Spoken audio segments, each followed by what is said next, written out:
There. Like elevators, I had to learn to do that. Lady. And That's assault. Throwing cans at people. What happened? Dog poop. She threw dog poop at me. Oh my God.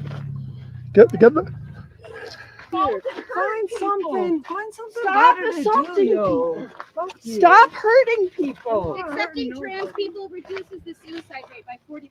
That's- Does assaulting people help reduce the suicide I hope rate? you do kill yourself. I hope you go home right now and fucking kill yourself. Why should I we really do do. that? Fuck both of you. Those stats are false. Those stats are fake. I have a master's degree in gender psychology. Yeah, they're still feeding you false information. I'd be happy to talk to you if you calm down. Why are you following us?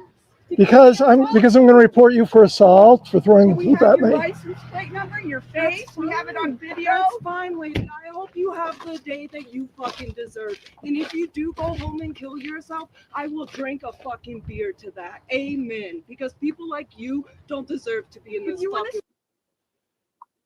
Wow. Welcome, Steve. Sidewalk Steve. Tell us a little about what you've been doing for the last, I don't know how many years now, fighting this whole cult, I guess. From the inside, kind of, as a teacher, right? I've never fought it at work doing that. I just did my job while I was at work, and once when I was investigated for discrimination, they had nothing on me. That a lot of the kids at school, I've certainly worked with trans identifying children, high school students at work, and these kids tend to be autistic kids that never had any interest in being transgender or having any sort of an identity. But they tended to be very lonely, isolated, misfit kids, and they go into their GSA groups, and all of a sudden they've got a group, they're getting tons of positive attention, they've got paraphernalia to wear, and they get pulled in. It's something I would never discuss with kids at work. Wow. So did you have any pressure from the administration or anything to push you toward this, or when did it all change? I should go back to that. When did it really all start to change in this? Sure. There were bills going up around, say, starting with in New Hampshire, about 2012, 2013, bathroom bills, and no one took them seriously. And here in New Hampshire, and I imagine other places did the same too, there was a full out assault around 2015, 16, and 17. And what they did with that was very clever, is that by then they had some boys that they'd gone through what they call the Dutch protocol, where these boys were given puberty blockers and cross-sex hormones. And a few of them, they look like girls, and they managed to take these kids around to small groups, to well-meaning state legislators, and saying, hey, look, they look like girls, they sound like girls, they must be girls.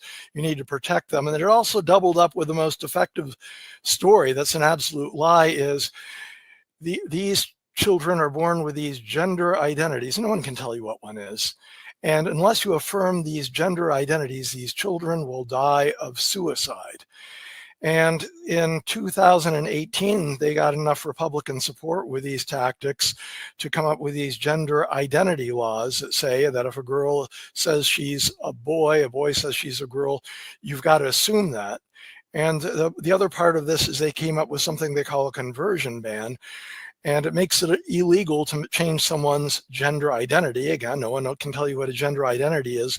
And essentially what that means is it's became a crime for anyone to tell a girl who's really troubled and thinks she might be a boy that she in fact might just be a girl. That's a crime. You can lose your license for that. You could face liability for that. Throughout this, just because I like to keep a hold on reality, the first time I heard about a law saying that I'm going to have to pretend a man is a woman if they say so, I'm gonna fight this. And I started speaking at the State House. In the meantime, while this was going on, I had a troubled niece who really needed mental health help. And when she was looking for that, and she was told, hey, here's your problem, that you're really a boy. And she never any indications of even not fitting female stereotypes, anything like that. But all of a sudden she's told that she's a boy, she's put on testosterone. that can give you girls quite a buzz. Anyone's going to feel better if they take massive amounts of testosterone in the short run. And she's leading the parade and everything's great, but it didn't solve her problems. And she ended up, it just led to homelessness and drug abuse, dying of an overdose. And she had been talking about suicide. And I really got the pushback from my work and other people. And I just wrote a Facebook post saying essentially what I just told you right now. That got me more in this fight. I'm just trying to get the word out. When I read Abigail Shrier's Irreversible Damage, the transgender craze seducing our daughters, I paid money for a couple of billboards to go up, 3 billboards.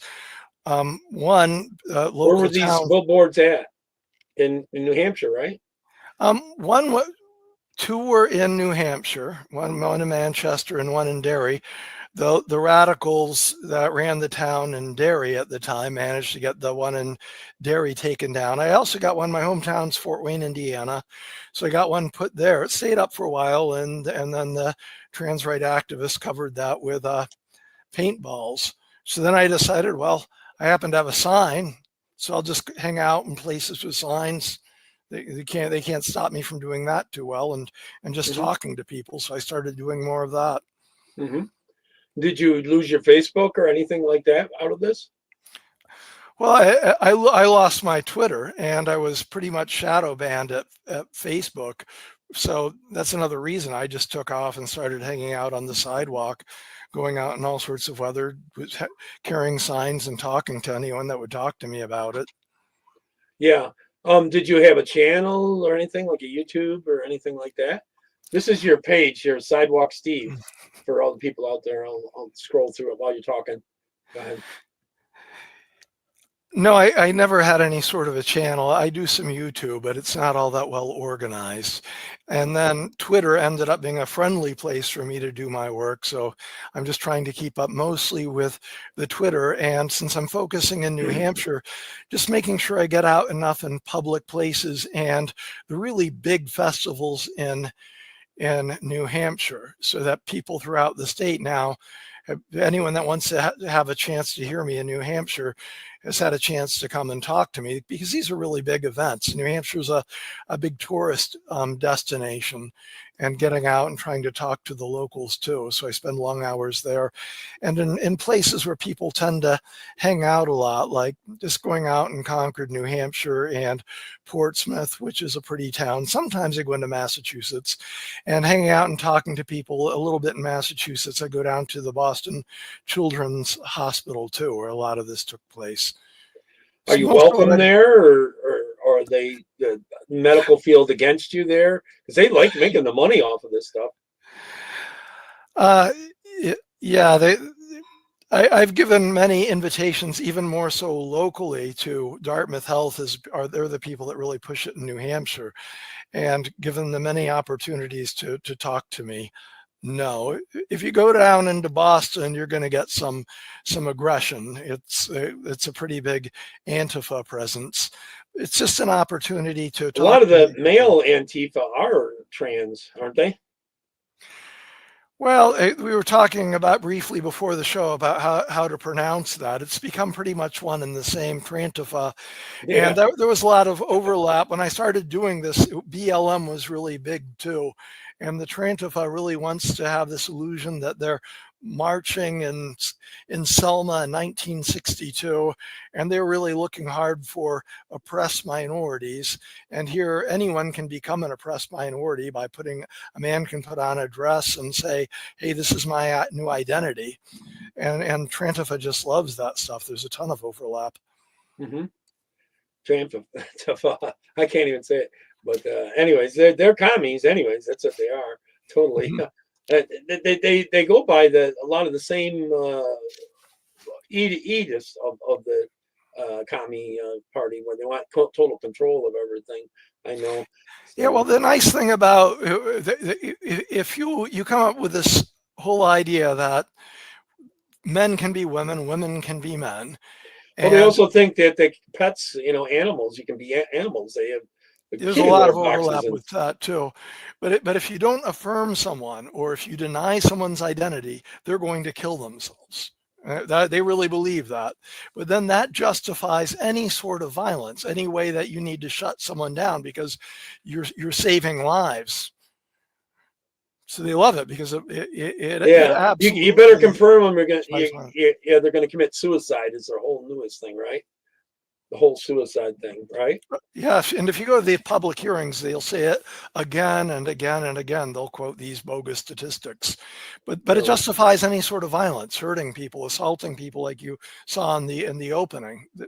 Anything. No, a lot of them committing suicide have had the surgeries and aren't happy, and they're committing suicides after the fact of their surgeries, aren't they?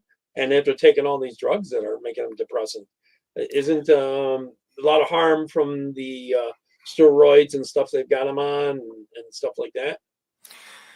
Yeah, people like to. There's one study that people like to look at, and it points out that compared to control groups, that young people who went ahead and had the cross-sex hormones and the surgery had a suicide rate 19 times as higher.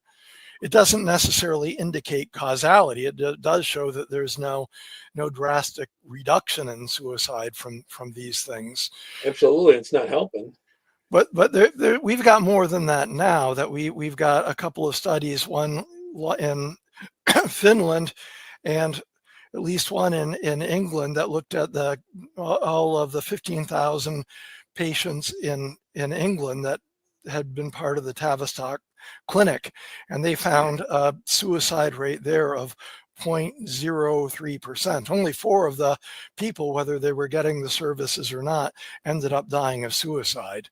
The way that they're doing it, pushing the suicide, is they're quoting the Trevor Project does an annual survey, and it's just solicited online, asking people, young people, have you ever tried to commit suicide? Have you ever contemplated suicide? And then they come up with these astronomical rates. But the fact is that it's really, really common for all teenagers to say that these days. Yeah, it's really common to report that they've attempted suicide, and it doesn't indicate that they're going to commit suicide, that they're going to die of suicide. Mm-hmm. So they're just pushing bogus stats and presenting them as suicide statistics. Yeah. Wow. It seems like since they've put more counselors and stuff in our schools, it's gotten worse, actually. If you ask me, that they've loaded up the schools with counselors all the time, and they seem to push them in this direction. Have you ever seen cases of this? Well, you said your niece. Did you lose family and friends by taking the side against this trans thing? Well, of course, that whole side of my family isn't going to talk to me and isn't going to communicate, and it just boiled down to one Facebook post.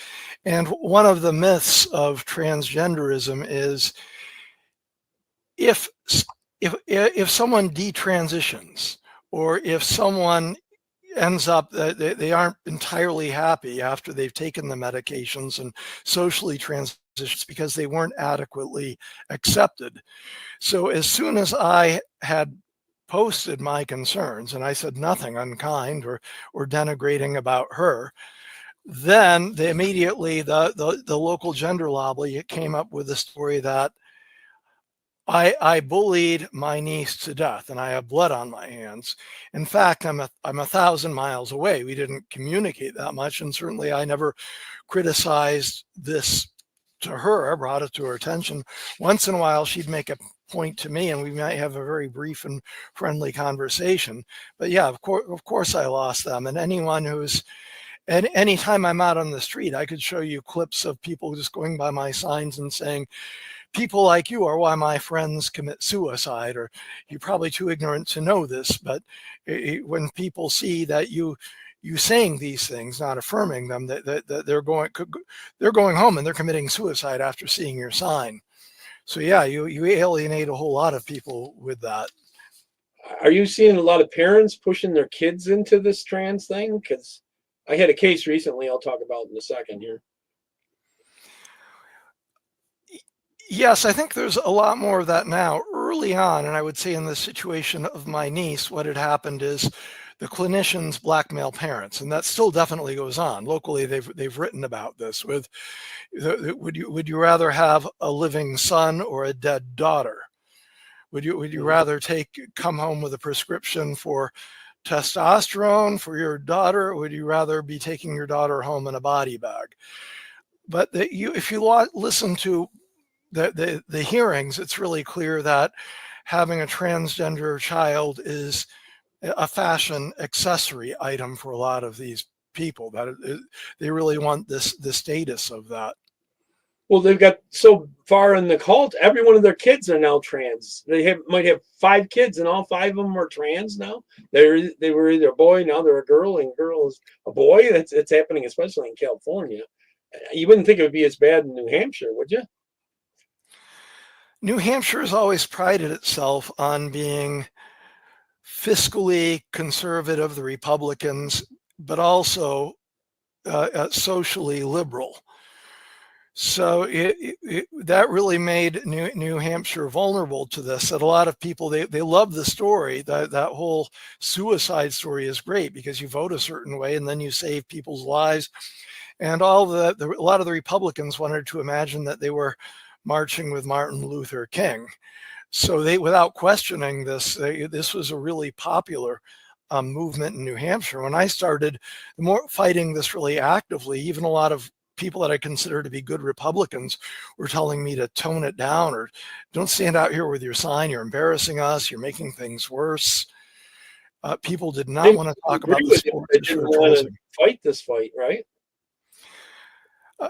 Yeah, I mean, they thought it was a losing political issue. They also really bought into the attitude. I mean, one thing I like about New Hampshire is that it was really good about we were going to mind our own business. And what I get a lot, maybe one of the most common reactions is, how is it your business that children are that what parents and doctors and children are doing? So I got that a lot from Republicans, and only recently, say in the last 2 years, have I seen that coming around, and it's coming around pretty hard. Wow. For those that watch this channel, everyone knows I've had ex-Lancic on here with me, and I ended up having a girl message me, who was 13, just about to turn 14 out there.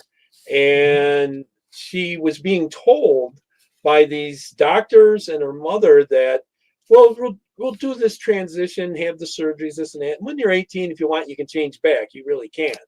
Can't really do it once they do this to it. And she started watching some of the videos, and she ended up, her mom was trying to force her to have the surgery to cut the top part off, and then she was doing all the drugs that was making her headaches and causing her a lot of problems with her friend. So she ended up running away from home, and yeah. So if you're watching, she got your message. Sierra got your message. So I wanted to tell her in case she's watching. So she's at a safe place now, away from this. The mom was forcing her into it. She got divorced from the dad, moved her into California, where in California the laws are such that the one parent, and he can't even, the father can't even see the girl, and she was good in sports, and he's telling her that now you'll play in boy sports, and she didn't want to. She was good at girls. There is a difference in that. So you're having a bathroom issue there and stuff like that you're fighting on, and guys and girls sports still, even after Trump's mandates and stuff. What's going on? You've been having hearings, I seen. Sure. Last year, our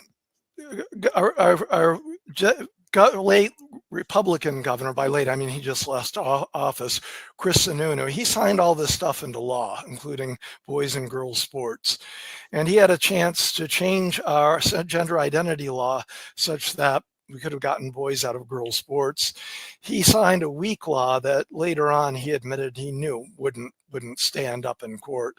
So judges ruled that boys can continue to play in girls sports. So the thing he signed was a law that was going against them being in the sports, but it wasn't going to work. Right, because it didn't address the conflict with our gender identity law. Things have to be tailored for that. So right now we do have some new bills. One was just on Thursday.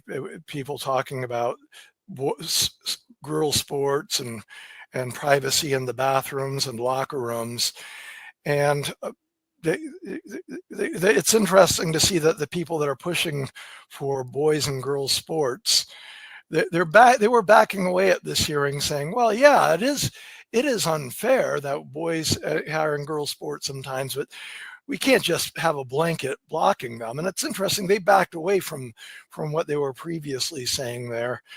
And the other funny thing is, what listening to these testimonies too is, you keep hearing the thread that I heard back in 2017, 2018 about these transgender women, as they're calling, they're really sweet, gentle people, and you wouldn't even know that they were men.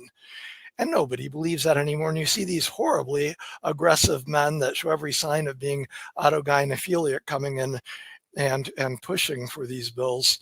So we're still having those discussions, but I'm much more concerned about getting bans for the puberty blockers, cross-sex hormones, and the gender affirming mastectomies for young people. Especially anyone that are 18, right? So we shouldn't be paying for them. The first thing is you shouldn't be paying for them with our tax dollars. Yeah, and people bring up the under 18, but 18-year-olds are stupid. It's probably True. one of the times in life when we're the stupidest. And so right now, even when you have things where people are waiting for it, by the time a kid gets lined up, first of all, the local doctors, say at Dartmouth Health, they make it really clear that they're grooming these kids to get, if their parents stand in the way of getting the cross-sex hormones or the surgery, they're groomed to get these things the moment they turn 18.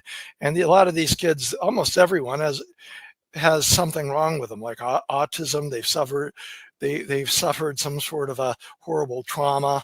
So 18 is still way too long for me, but that's where we're starting. We've got a bill coming up, I think, at the beginning. Well, that'd be a good start, because some of this is being done on them at 13 and 12 and stuff, And it's very important for the people that believe in transgenderism to medically transition young people before puberty, right?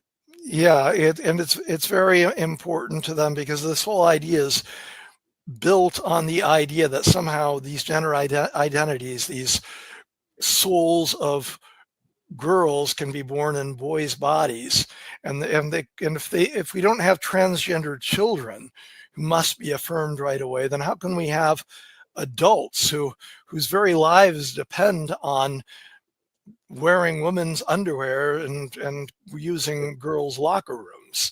If they don't use if this doesn't start at birth, then these guys can't complain. And cheating in sports, special, yeah. It all depends on the whole idea that children are born in the wrong bodies and need immediate gender affirming care. We've gone thousands of years without this, and then all of a sudden it's an epidemic, right? So, what's public opinion there in New Hampshire?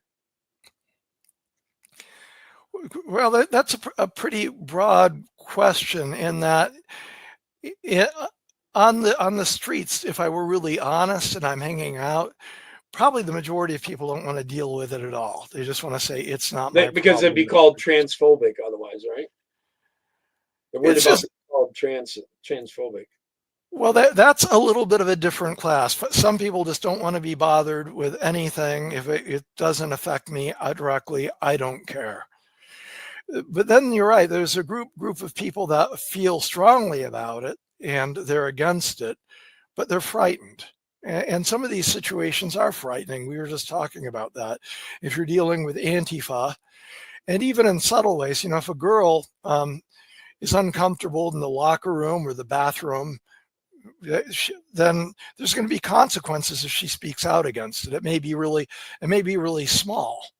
Well, we had a case here in Rochester where the guy claiming he was a girl went in and beat this girl up for that.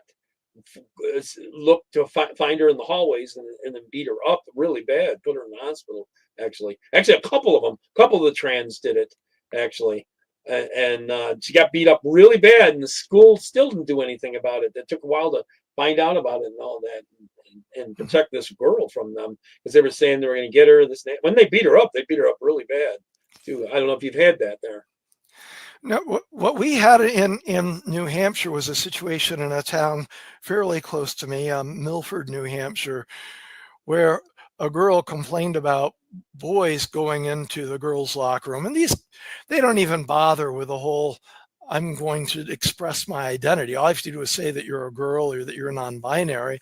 So a guy was going into the girls' bathroom, going into the stall, keeping the door open, and urinating in the stall with the girls there. And one girl complained about it. And then this guy whose friends happened to be a bunch of furries too, actually went into the girls' locker room and taunted her, intimidated her, and commented on the girls' bodies. Now, 40 years ago, this would have just been an entirely outrageous behavior. They would have been expelled. What's that? They would have been expelled from school. Well, among other things, this would also be criminal, right? What we've essentially done with these laws is we've legalized voyeurism and public exposure, right? Right. So you go to these hearings and say, well, I haven't heard of any. And rapes have happened in these bathrooms.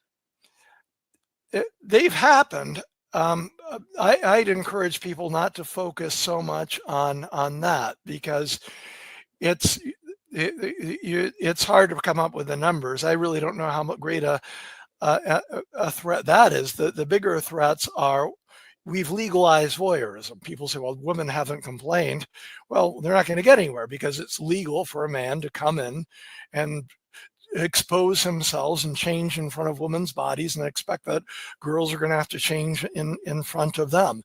It's legal for a narcissistic AGP man to strut around with his genitals hanging out among women and intimidate them that way. We've made it perfectly legal.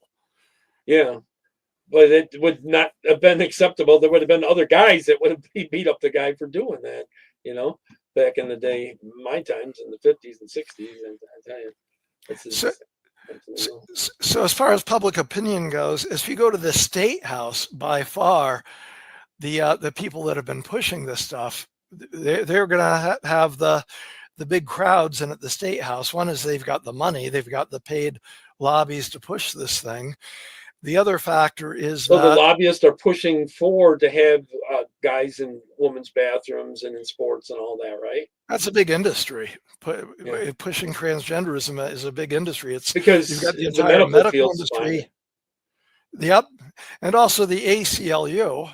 They really wanted a new minority to look after, and they're closely aligned, so they come in too. And the fact is that people with trans identities are a lot more likely, probably due to autism and other mental health disorders. They've got all the time in the world. So they come in and they're going to crowd all of these hearings too. So as far as public opinion goes, as far as expressing these things, they show up. It helps a whole lot if the sane people could overcome some of their anxiety and find the time and come to the State House. And if not, even if they don't testify, that you can sign in to support a bill. From some of these other events at other places, people from out of state will come in. They'll be bust in and stuff like that to push for the trans stuff that's happening. Is that happening in your state, where you get people from, say, Massachusetts and stuff coming up to push for stuff in New Hampshire? Leftist? Yeah, I don't think they've had any need for that, because they have such a well-established lobby in New Hampshire.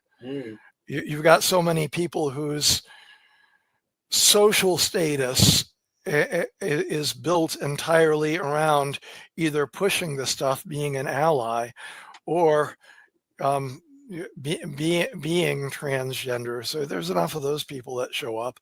As a matter of fact, I think it goes the other way, that if you've got to have so many people are frightened of testifying, for biological reality. That it may go the other way, where you've got to try to get people to come from out of state to go to these hearings, and then the complaint is this They're not from person's here. opinion doesn't count because they're from out of state. Well, now you said you've been threatened and attacked before. Well, yeah, I showed you the video at the beginning. Well, yeah, About that. that's a big part of my life. Yeah. Yeah. So, have you ever done damage to your home or threatened your life or anything like that? Well, as far as threatening my life, I've had some things that were pretty vague. I've definitely gone in situations where I've been mobbed, people trying to keep me in from moving in, or having like a really big guy get inches from my face and shouting and swearing at me. That's probably happened a couple of times. I've had one camera grabbed from me and thrown into a busy intersection, and of course that's expensive. So things Plus, like you that. lose all your information on there. Well, the toughest part I have is I've got homes really close together, and my next door neighbor took to stalking me every day, and it's gone on for years and years. And I mean, following me from home, following me out of work, coming out and setting up a chair when I'm doing yard work, showing up at my workplace, meeting me with signs, waiting on my route. So They're just part like of the cult. What? They're part of the cult. Oh, definitely, yeah. So that was what, one repercussion for me is just dealing with the daily stalking at home and at work. That was part of it too. Now, you said you've changed job. You were a phys ed teacher, and you changed. Was it because of this issue, or? The high school I was working at, the situation was after they read my letter. They did this thing, which is one of the toughest things you can do to a teacher or anyone in academia, is we need to talk to you. You can meet us on such and such a date, and you can bring a union representative with us. So I have no idea what it is. You've got this hanging over your head. You've got no idea what it is. You don't even know what the topic is, right? Yeah. So then I went there like a week and a half later, and I think every administrator, I mean, my school administrators were there, and then every district administrator was there sitting around a table. And they told me that they had this complaint about me that was from Indiana regarding my niece, based on the Facebook posts that I wrote, which I look at now as entirely innocuous. And that they had me investigated, and they didn't find anything. And it was people complaining about me from Indiana. There's nothing to do with my teaching. In retrospect, I should have hired a lawyer right there to find that. After that, my life got really miserable. A special ed teacher is a job that's tough enough to keep up with, and you can easily change the assignments and double things up and have sudden walkthroughs of the class. So it was getting really unpleasant there. That situation was bad enough. So yeah, I just got. They basically try to intimidate people from not speaking up. That was my sense. Yes. Now, have they done this to a lot of the parents too? Like, there's got to be parents that are speaking out against this. I'm not seeing a lot of parents that are speaking up against this. I think that people have been too afraid. I'm certainly seeing some signs that this is changing, that from the parents I have heard speak out, they've just been buried. Their concerns haven't been addressed, and then a couple of them have brought them up to the State House. The big situation we had in New Hampshire is parents, and we've got a big old young man named Mal Jacques. He's working for the ACLU, and he took a second place in a Division II high jump championship. He's a big man, and he tried to intimidate you. Well, my point is that he was playing soccer, and a bunch of people at a local school district at Bow High School saying it's not safe for our daughters to play against this guy. So they wore pink wristbands to express their concerns. And the way he was playing in the women's division. Yeah, against and the girls. God. So the Cursiage parents, girls soccer teams, they thought this wasn't safe or fair, so they wore pink wristbands, right, and complained to the administration. And some of them got thrown out of banned from all sports events from wearing these pink wristbands. And the way it's painted, and this is where I'm going with this, what happens when you speak up? These parents are persecuting a transgender child. Right. And the way this is portrayed, this would be like if you persecuted a black person, if you were a racist. So if you speak up, that is the way it is immediately portrayed, that you are a racist, you are a transphobe. So it doesn't really go anywhere when you speak up that way. Wow. So you're saying it's starting to turn around. Like, what the way it works, like if they call you a racist anymore, well, so whatever. You know, after a while, you just have to, if they call you transphobic, just ignore that and just say, whatever. You can call me whatever you want. I'm still going to fight against it. Is what people got to do, is my opinion. You know, I don't know. So are you starting to see other teachers take your side, or are they all kowtowing to this, or are they on the other side? They believe this, a lot of the other teachers in the unions and stuff like that. Okay, first part, teachers taking my side. As soon as I started hitting the sidewalk, I'd regularly hear from teachers that say they agree with me. But they won't do anything. They won't talk on camera about it because they're afraid of what happened to me, that people are going to make their lives miserable. And if you watch someone long enough, first of all, the process is the punishment if they decide that they're going to go after you. And you're going to find reasons to start hounding anyone out of a job. So those teachers that are, I haven't seen public school teachers speak up publicly that are against it. Many public school teachers are entirely on board with this. They actually believe this stuff, that boys can be girls and girls can be boys. They believe in furries. Yeah, the furries really are less of, when I've been in schools, less of an issue, and I think it's that seems even more nuts. It is, but then the dangerous people start doing things like saying, like we had a U.S. Senate candidate in our last elections who was saying, well, look, why do we have furries, and their furries are using litter boxes, and it just wasn't true. And the weaker well, that happened here in Rochester. They had some little girl that was using the furry and using a litter box. Really, it was recorded, more than once. Okay. And the kids, what happened is all the kids in class walked out of the class, and eventually they got that to end by the kids walking out of school. The kids did it. Mm-hmm. In any case, the furries haven't been much of an issue. What I've been hearing is teachers just going into spontaneous sermons about sex and gender. For example, in the classes, huh? One teacher that I was overhearing was giving a spontaneous sermon about how everyone's a little bit gay and everyone's a little bit straight, and that's on a spectrum. And the other thing that's really insidious is if you go into any school, you're going to see stickers saying safe space on people's offices and in people's classrooms. And to be a safe space, that's for an LGBT group called GLSEN. The idea is you will affirm the child. So if a girl says, I think I'm a boy and I need you to use my name and pronouns, they're going to start grooming that kid to go down that path. A lot of this is grooming for sex at an early age, isn't it? A lot of this is grooming. Go ahead, I didn't mean to interrupt. Much of it is grooming. I see much more of it is grooming for the medical transitions. Yeah. They're being really enthusiastic about that.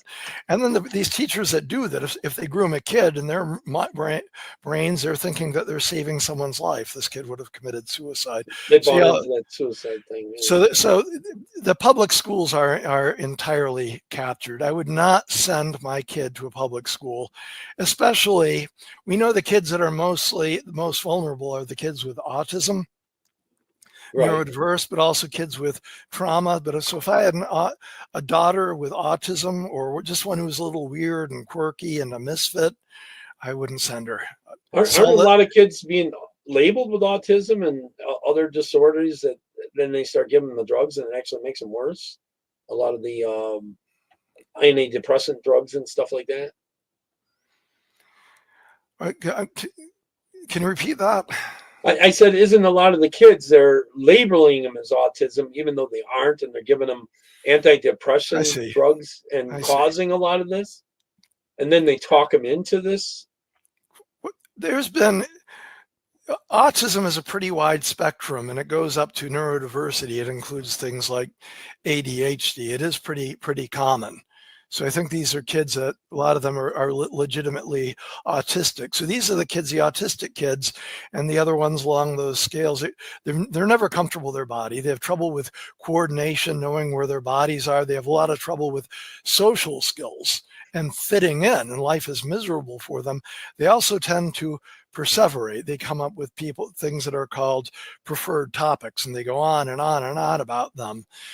So when they looked at Tavistock, which was the world's largest clinic, they're closing down in Britain to go to a new model, they found about a third to half of those kids had autism. And then in the US, they were finding the same things here. And the original studies that were done, the Dutch studies to determine, can we improve kids' moods with puberty blockers and cross-sex hormones? They deliberately left off the autistic kids because they knew that these kids would see this as a quick solution. So what they've been doing in the US is all these autistic kids are deliberately targeted. So I don't know how many, maybe the majority of the kids who identify as transgender have autism. They're just targeted. And conveniently, our medical experts have decided that there's this great overlap between being transgender, this entirely imaginary condition, and being autistic. Mm-hmm. So autistic kids are deliberately targeted, and because they're so lonely and they're misfits, and they're great, they're easy to indoctrinate. These are the ones that will give you all the garbage statistics, like only 2% regret rate and 40% chance of suicide if we don't do this. So they're autism, heavy overlap. And yeah, these kids are autistic. Is there one group behind this worldwide, or where did this all start, do you think? I think it was closely related to what you saw with Black Lives Matter, a big overlap there. And as far as this starting over, I think it's neo-Marxist in the whole idea that there are our power structures are inherently unfair, and we have embedded in this. What they're trying to take down America was part of it, right? Well, it's more than that. They're really trying to take down the whole idea of this Western civilization, white culture that's essentially colonial and sexist and cisgender and patriarchal. I think they hate Christianity as well. Well, that's definitely part of it. That's kind of funny how that goes. But these people constantly need minorities to march for, right? Right. So here we managed to create a minority group whole cloth. We just invented a new one to protect and march for. And the other fun thing about this, coming out of this whole let's reshape the power structure thing, is that anyone can do it. So we see wealthy white men and wealthy white communities, all of a sudden they're the top of the intersectionality ladder, right? They put on a dress, new names and pronouns, put on some fake breasts, and I am horribly oppressed, and give me what I want, or I'm going to commit suicide. Class warfare. Yeah, it's all part of that. Now, as far as Christianity, the really fun thing that's happened with this is, for a long time you heard liberals saying, keep your religion, keep your Bible out of my laws and all that. But if you go to these hearings, the liberal churches will come in and they'll tell you how much Jesus likes chemically castrating little boys. And they'll even tell you the story of like St. Philip and the eunuch. And the eunuch is an example of a transgender person. Never mind that this guy was tortured and forcibly castrated. Somehow that makes them gender Speaking of diverse. that, I do have this clip I want to play for everybody.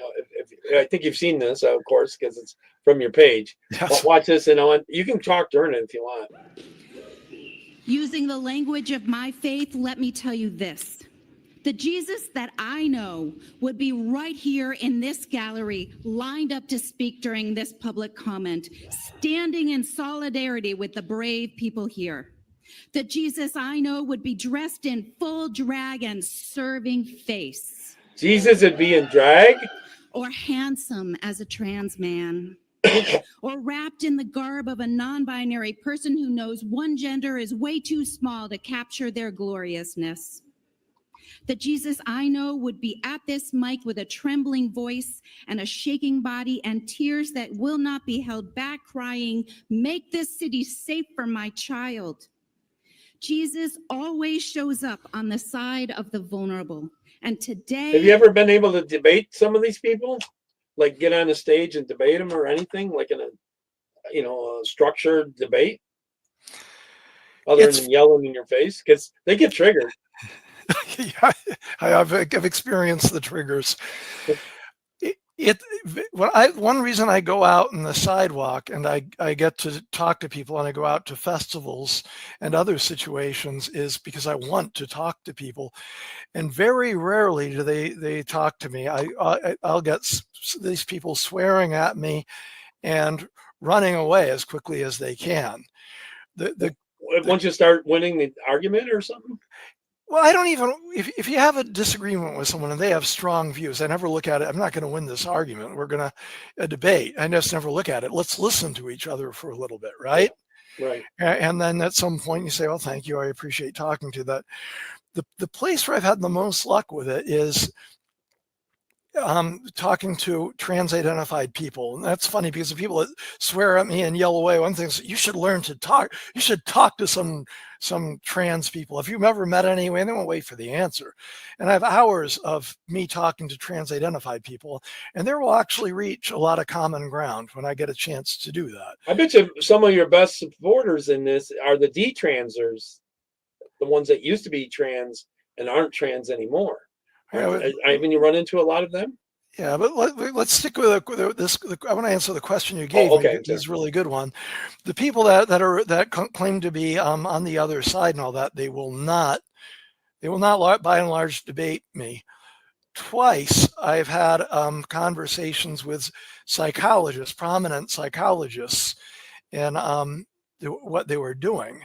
And one of them was a psychologist who heads the psychological program for transing genders at Dartmouth Health, the big one. And she told me that puberty blockers were entirely irreversible. Cross-sex hormones giving girl testosterone were mostly reversible. These things weren't going to destroy children's sexual function. She didn't know what she was talking about. That's what they were telling that young girl that I had.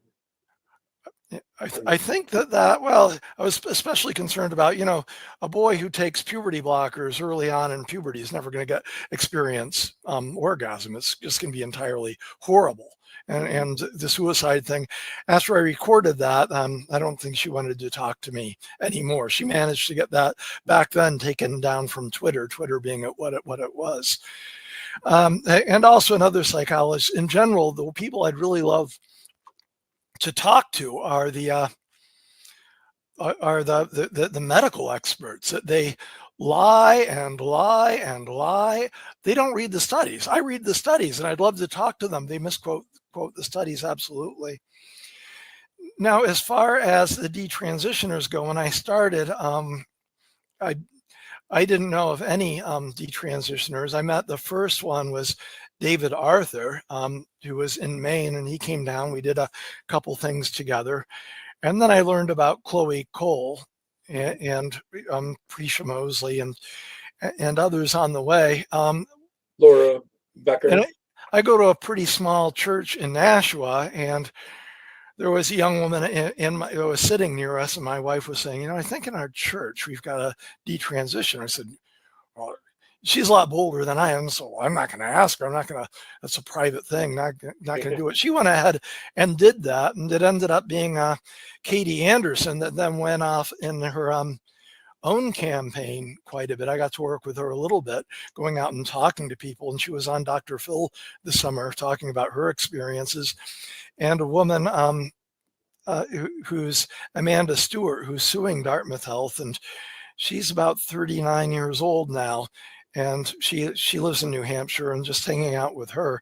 But the way I look at it more is like, I'm supporting them. I never look at them being my supporters. I'm supporting them.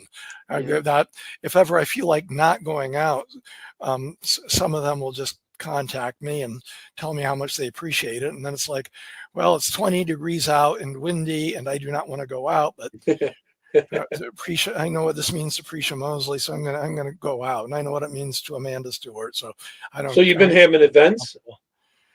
What's that? You've been having events to go to? You've been going to events? I helped out at, well, but yeah, you mean I go to festivals, general ones, to talk to people, and I also have, I've helped out for some of the detransitioner events, like when Chloe came, and so when Katie Anderson did some events around the state, I came and did the video for her. Chloe's a very good spokesperson, I think. Absolutely, totally. Oh yeah, she's wonderful what she does. Yeah. So you met Legensink as well? I can't say her name. No, I haven't. I've just communicated with her through Twitter and watching her video. Big fan, because what she's been doing that we were talking about earlier is people. She talks about the effects and how it's irreversible and harm it's done, right? Yes, yes, and talking about this is a cult.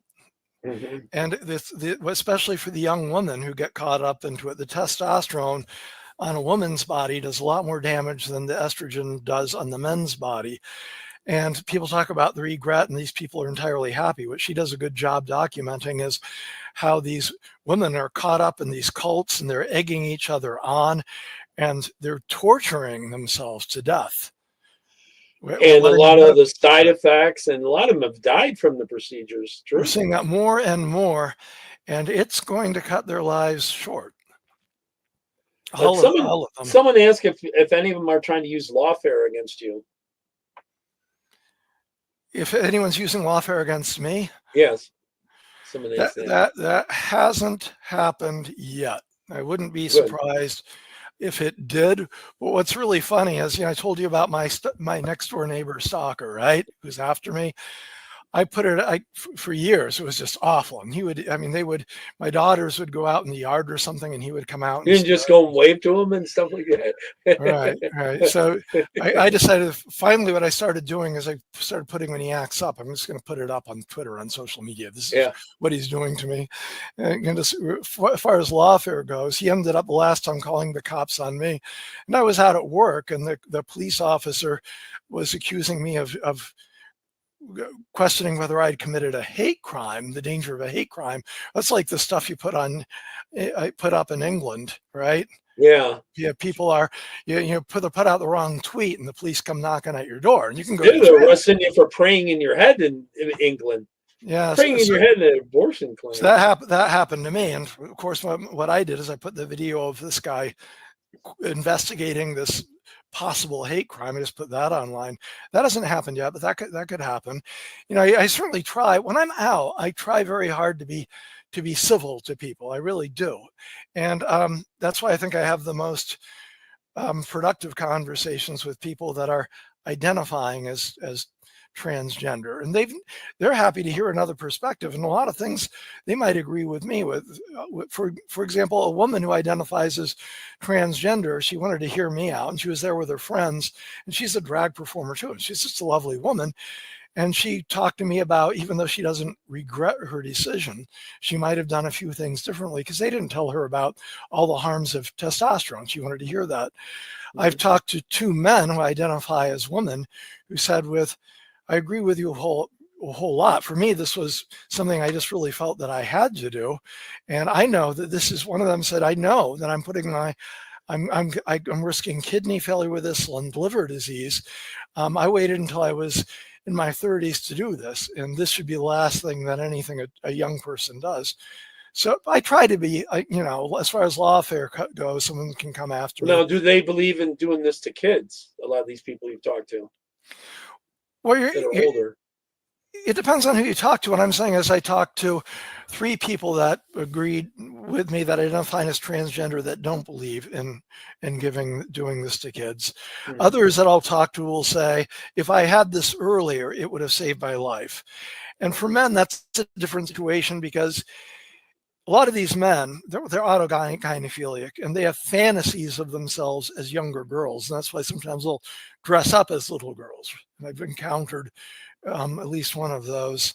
But they have this fantasy that if they were given as little boys, if they were given puberty blockers early on and cross-sex hormones, they would have had this wonderful girlhood and they would have these beautiful woman bodies if they had received this, and they fantasize about the girls they could have had. That's a lie. Well, it's a fantasy. You can't disprove it, right? You can't verify it or disprove it. Yeah. I think they're feeding them a lie though. That's not even possible that they would look like a good-looking woman when they were younger doing that if they were a guy. My opinion, but. So I'm going to get back, if you'll indulge me a little bit too. When you go to these hearings, what you'll hear again is suicide, suicide, suicide, suicide, suicide. That's what they always claim. Yeah, so I was listening to and making videos of the Missouri bill, and I just did a word search on suicide, and people discussed it, made the threat 33 times, the suicide threat, and there's nothing for it. And the stat they quote is that something like, let's say the most recent one, I think, is 14% of transgender youth attempted suicide in the last year. And that's awful. And I'm not making light of it, but it's not a suicide. It's not committing suicide. It's not a suicide attempt. It's a self-report of suicide attempts. So the CDC keeps this number. They give this annual youth risk survey, right? Mm-hmm.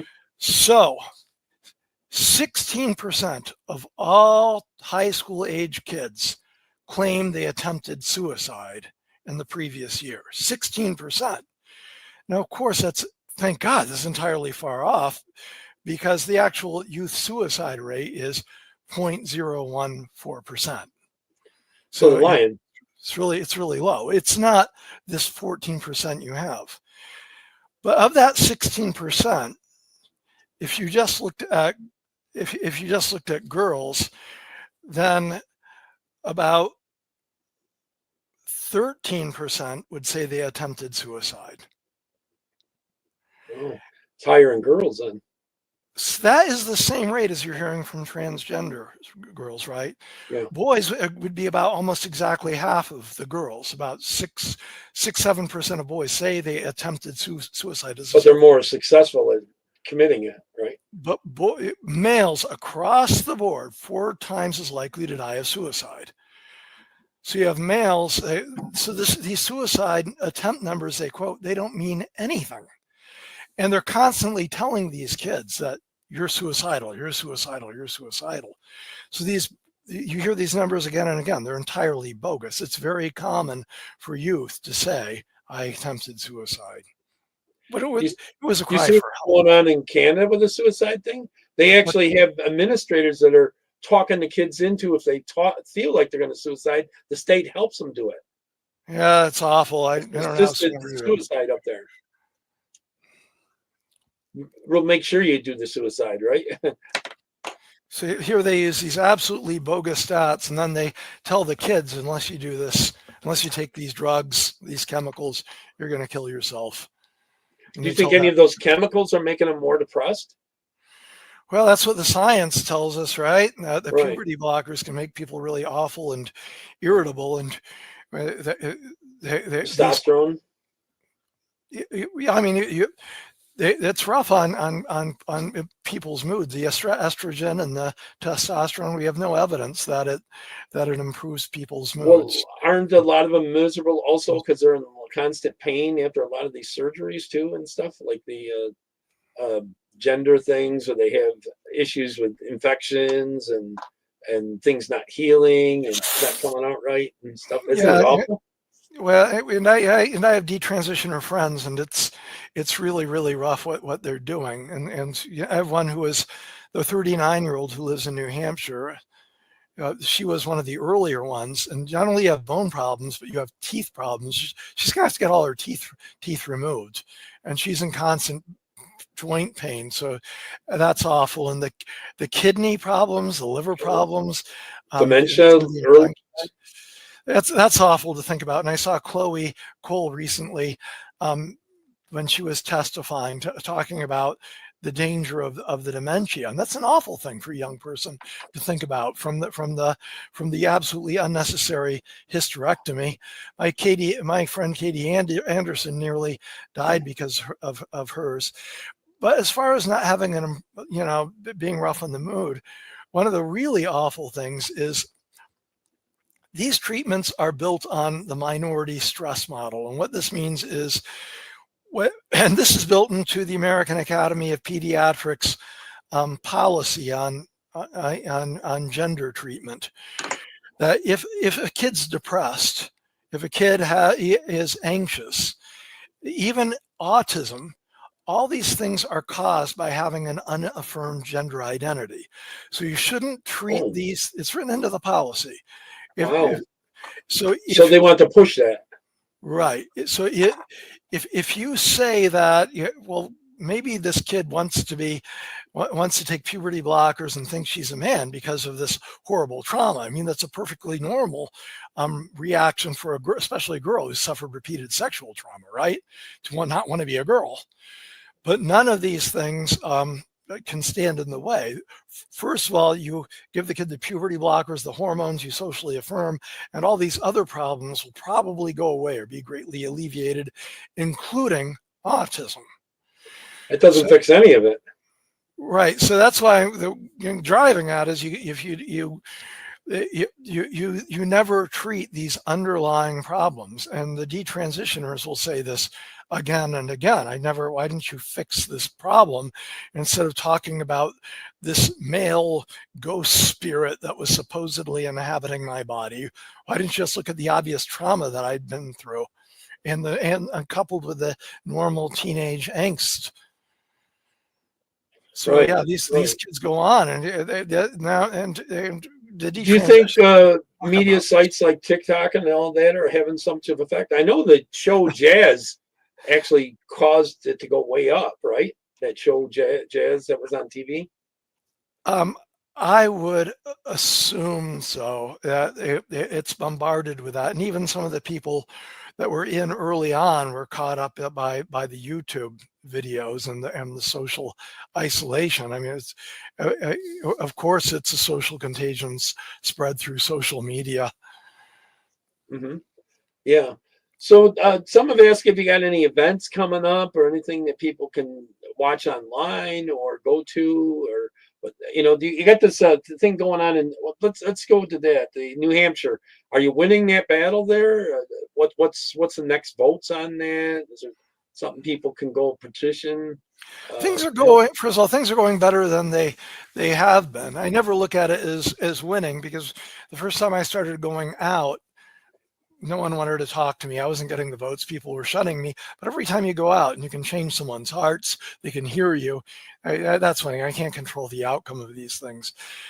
The next big thing that I'm looking at is at the New Hampshire State House, February 19th.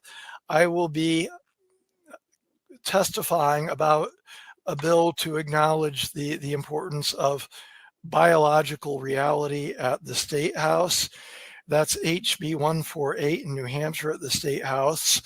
That's going to be on February 19th. I think the hearing's around 9 in the morning, but these things tend to go on for a whole long time. Can they watch it on TV or on YouTube or something? Yeah, if they just type in the New Hampshire General Court House Judiciary Committee, they can see it live. Okay. But I really want to see people, if they can, show up for these things. That it makes a big difference. I have Even driven all the way up to New Hampshire before, but I don't know if I can right now. If I'd be any help too, because I'd be way out of the area, I could maybe go there and go live. Maybe. And you said that's in February what, 19th? February 19th. Well, in 4 days. That's pretty quick, pretty soon. Yep. So I'll be going there, and people can watch some of the video for that. And if it's also possible, you can go online to the New Hampshire General Court, and you can submit testimony. And I'll be posting about how to do that on my Now, what are Twitter. these bills for? What are they going to do in these bills? What are they changing? That bill acknowledges that sex is important and very real as far as sports and women's spaces. So it You acknowledges. mean like what gender they are? It's what it's going to lock down what a gender is, man. They don't have 500 genders. I don't use the word gender, and I would advise others not to use the word gender either. Sex so it would allow for public accommodations and sports to segregate based on sex. So women could have their own locker room, sports, and facilities. So that's on the 19th. Okay. A really big one that's coming up is, or big two, it hasn't been scheduled yet. We have a firm date, but in early March, we're going to have a bill that makes it against the law for a doctor to prescribe puberty blockers and cross-sex hormones to try to change children's sex. And so that's 18 and younger. Yeah. And then there's another bill banning gender-affirming mastectomies. This is going to be an all-day thing at the State House when it comes out. I think it's going to be the first week in March. I'm just waiting for an official confirmation, and I'm really hoping people will show up and testify for that. I hope to get you on before that so we can get some more people coming. I'll get the links for where they can find to get there and locations and stuff like that. I will definitely do that. I just started talking to you last night, actually. So, and I'll have it scrolling across the bottom, definitely. Now, where can people find you? Just on Twitter or other places here? I don't know how to bring this up on the screen. I'll show the screen here. You're under Sidewalk Steve. You can find you on Twitter. Yep. Sidewalk_Steve, right? Yep. Is there another place they can find you? Any other platforms? That's it. That's it for now. Okay. That's it. But the other place, as far as finding me, is I really try to be local and do what I do local. If anyone. You got a website too, steve.org, right? Sidewalk Steve. Sidewalk.steve.org. Yep. There. So can people contact you there if they need to, or? They can. The easiest way to contact me is it's right here. Through you Twitter. Do have Facebook. Yep.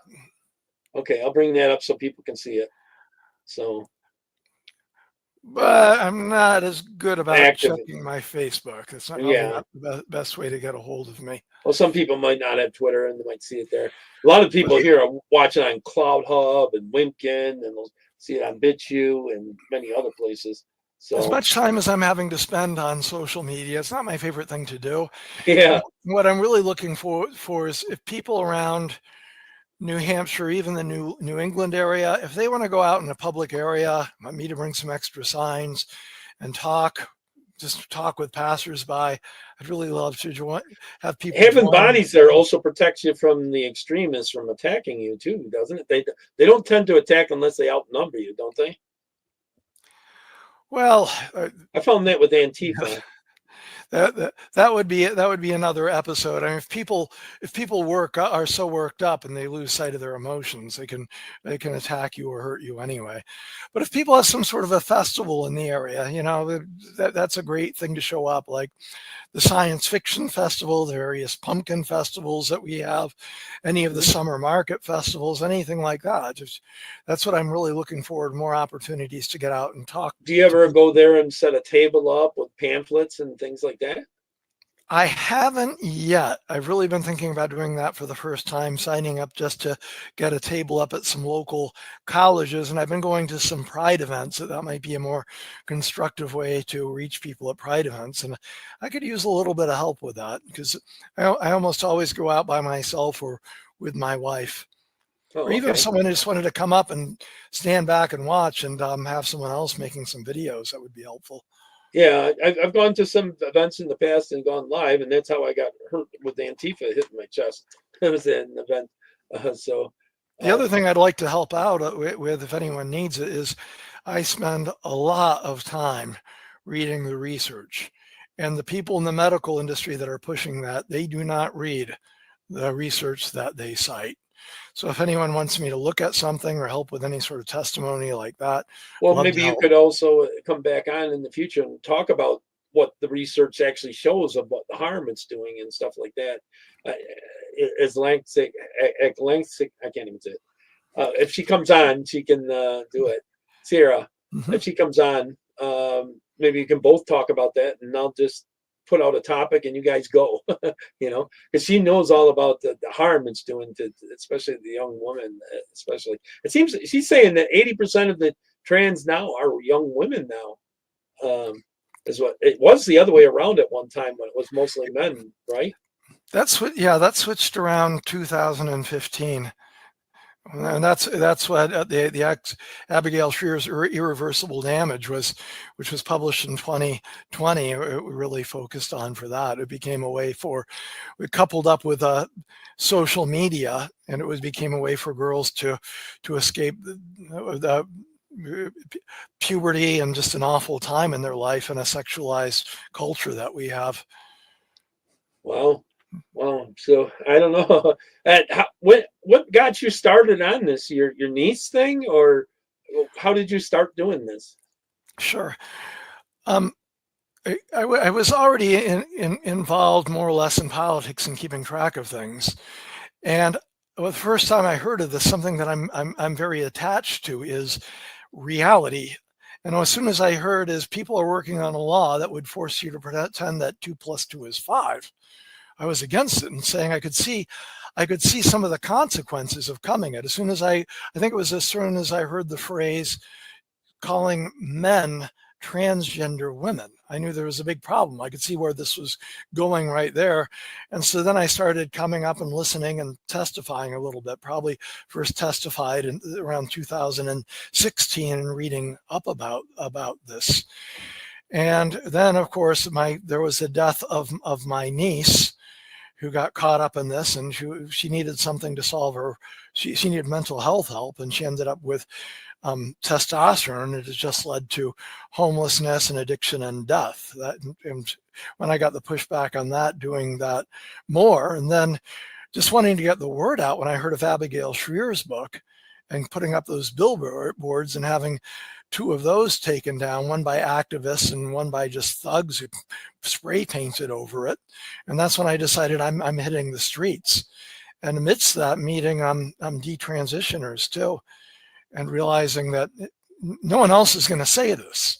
Now there's more people talking about this. When I started, no one else was talking about this. Yeah, every movement's got to start somewhere. If you don't do anything, you wait for someone else. A lot of people haven't spoke up because of fear of being labeled. That's part of it. And, you got to get past that. Yeah, they will be punished. And something I understand it. I understand people being anxious, but something I don't understand is I meet people that kind of have the attitude expressed by the flag behind you. You have the Second Amendment flag and the guns and all that, and they'll have like their Sig Sauer T-shirts and their 1776 signs. And I'll go out to like say a 4th of July event, and they'll say, "Yeah, I'm with you. What they're doing is awful." Say, "Yeah, you want to make a quick like 30-second video with me about this?" No, yeah. I can't do that. I might get in trouble. Oh, so, and then I'm totally about. I got my YouTube taken down and this and that. I was banned off of Facebook, and my Twitter was banned and all this because I speak out against this stuff, that and the jab and all that kind of stuff. But my point is, with all that kind of, though I don't do much on YouTube, a little bit. My point is with these guys, and I've met them for a while, they're all like, fight for your freedom, even if you have to use violence to defend your freedoms. And what are they afraid of? Doing the video with you. What are they afraid of? well, I think that it's nothing that we haven't discussed about. I mean, what people tend to mention is, oh, I would speak about this if I weren't afraid of losing my job or getting in trouble with my job. So the job and the money and the security means more than these kids getting teachers harmed. Or something, that kind of stuff. The other one that's really common is people who have family that's really pro-transgender, or maybe they have a trans-identifying relative, and I wouldn't want them to see them because they're gonna. My brother's girlfriend is. And that's even like people that have had relatives that have been harmed by this, saying, I don't want my son identifies as transgender now, and I'm afraid if I speak up, he'll see it. They ought to do a rescue from him and this and that. Now, have you ever had any people come up to you like later on and say you were right and this and that, and then help you out or anything? I don't think I've ever had that one happen. Oh, okay. Even among the Republicans that I see now, that Sierra said that. So even Republicans that I have that first of all told me to shut up, you're embarrassing us. Later on, they're all for this, and it's like we were always on board. They never say, Stephen, the time I told you to get off the sidewalk, weak need to stand up before, right? They were too weak kneed, right? They were too afraid. Part of it was being weak kneed, and among the Republican parties, it's like this isn't a winning issue for us. I don't know why it should be a winning issue. It should be if some people use their common sense on this issue, I tell you. So for some of the platforms, I should end this shortly here. In the snap, if you want to say anything in closing in the snap, because of size, getting it on some of the platforms, but I'd love to have you back again, especially with Sarah. So if you want to do a closing, something about where to find you, what's coming up, I don't know, whatever you want to say. Sure. Right, find me on Sidewalk Steve on Twitter. It's easy enough to find. And right now we're going through legislative season, and the people that push transgenderism, that push harming children, taking away women's sports and private spaces, they've got well-funded lobbies. They can always put together a mob. They can always tell these stories about how this saved my life, or if you don't let autogynephilic men into women's locker rooms, they're going to kill themselves. They can always push mobs for this. It's really incumbent on anyone that's concerned about this to keep track of what's going on in their legislatures right now. What laws are there? If you can't make it in person, you can always testify by sending in testimony. You can find out who's on your committees. You can send emails. It takes a little bit of work, but you can do that much. Even more, if you want to do something brave, something that you can be really proud of yourself later on, show up at the State House. Even if you don't want to testify, even if you feel like you can't do it, you can show up. And yeah, it takes a day off work. It's hard. Yeah, people might give you mean looks. Maybe people will talk about it, but there's so much at stake. There's so many young people whose lives are just constant pain, just constant torture because of this. So some of it's killed some people. It is killing people. I mean, I told you my story. It is killing people, and there are people whose bodies are just in constant pain right now because of that. And when you do show up and testify, my advice is just tell the truth and tell the whole truth. Because even when I was hearing at this recent one, people saying, well, I understand that there are trans people and we've got to be sensitive to them. No, there are not transgender people. There are people that believe there are transgender. The souls of girls do not inhabit the bodies of boys. A boy who likes pink and plays with dolls and pink sparkly things does not deserve to be chemically castrated. This ideology is entirely false. So when you go in there, tell the truth, be loving, but don't make concessions to the truth. Yeah, it is a cult. Do you think it's growing, or this cult, or are you starting to win these battles? I see it like any other neo-Marxist thing we've seen coming up through the 1950s. Even if you think that you're getting ahead on it, it's going to come back. Yeah.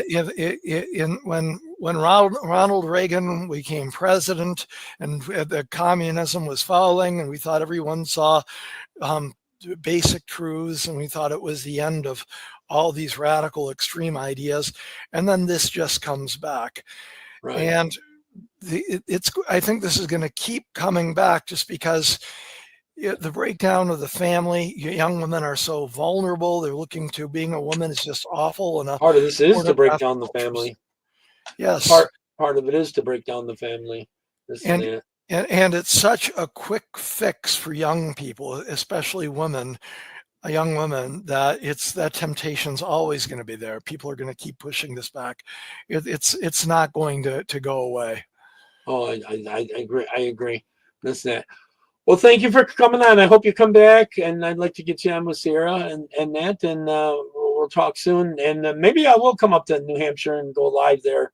It's about 7 hours, I think, for me, maybe 8. Which part of New Hampshire is it? The southern part or northern part? It's in Concord, which is southish. I live in Nashua. Oh, okay. So just come up the thruway and take a left and head into New Hampshire, right? Basically up 90.